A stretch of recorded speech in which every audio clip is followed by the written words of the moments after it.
اللهم صل على محمد وعلى آل محمد كما صليت على إبراهيم وعلى آل إبراهيم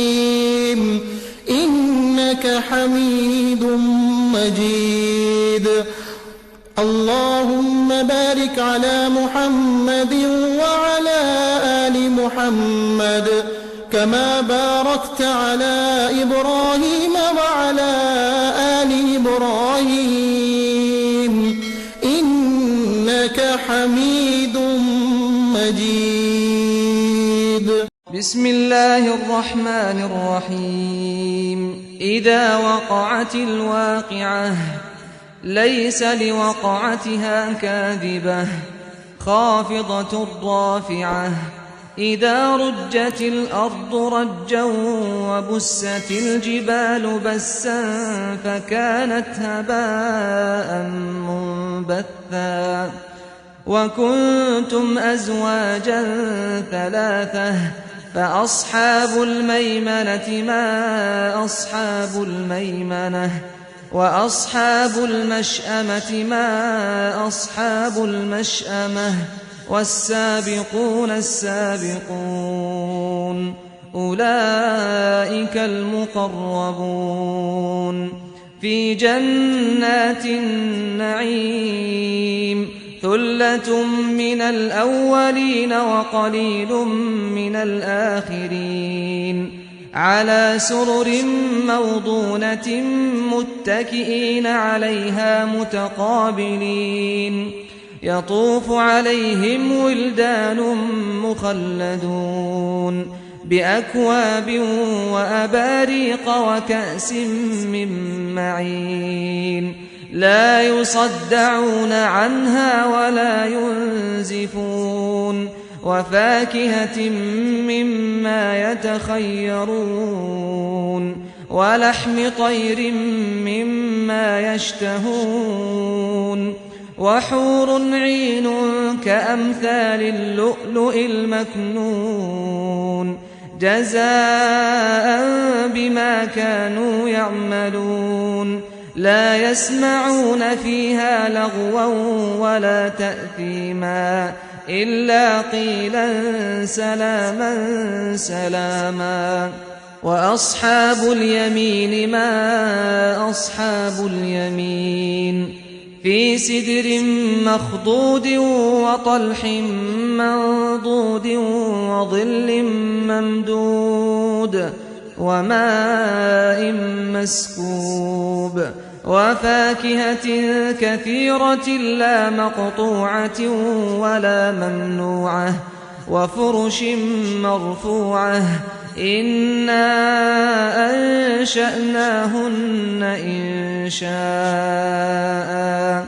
فجعلناهن أبكارا عربا أترابا لأصحاب اليمين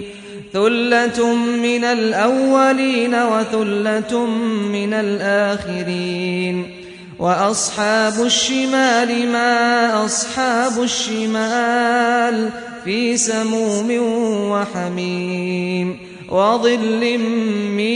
يحموم لا بارد ولا كريم إنهم كانوا قبل ذلك مترفين وكانوا يصرون على الحنث العظيم وكانوا يقولون أئذا متنا وكنا ترابا وعظاما أئنا لمبعوثون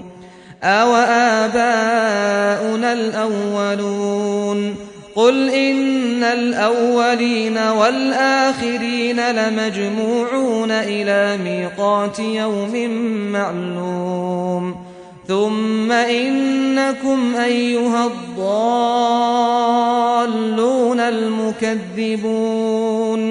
لآكلون من شجر من زقوم فمالئون منها البطون فشاربون عليه من الحميم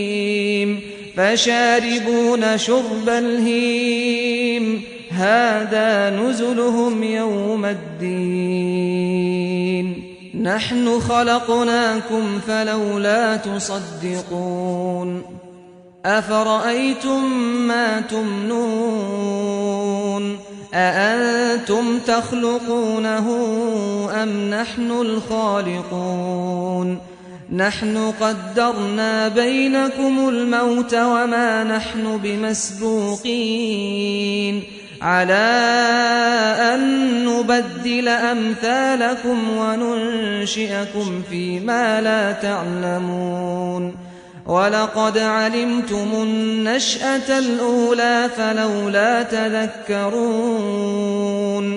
أفرأيتم ما تحرثون أأنتم تزرعونه أم نحن الزارعون لو نشاء لجعلناه حطاما فظلتم تفكهون إنا لمغرمون بل نحن محرومون أفرأيتم الماء الذي تشربون أأنتم أنزلتموه من المزن أم نحن المنزلون لو نشاء جعلناه أجاجا فلولا تشكرون أفرأيتم النار التي تورون أأنتم أنشأتم شجرتها أم نحن المنشئون نحن جعلناها تذكرة ومتاعا للمقوين فسبح باسم ربك العظيم فلا أقسم بمواقع النجوم وإنه لقسم لو تعلمون عظيم إنه لقرآن كريم في كتاب مكنون لا يمسه إلا المطهرون تنزيل من رب العالمين أفبهذا الحديث أنتم مدهنون وتجعلون رزقكم أنكم تكذبون فلولا إذا بلغت الحلقوم وأنتم حينئذ تنظرون ونحن أقرب إليه منكم ولكن لا تبصرون فلولا إن كنتم غير مدينين ترجعونها إن كنتم صادقين فأما إن كان من المقربين فروح وريحان وجنة نعيم وأما إن كان من أصحاب اليمين فسلام لك من أصحاب اليمين وأما إن كان من المكذبين الضالين فنزل من حميم وتصلية جحيم إن هذا لهو حق اليقين فسبح باسم ربك العظيم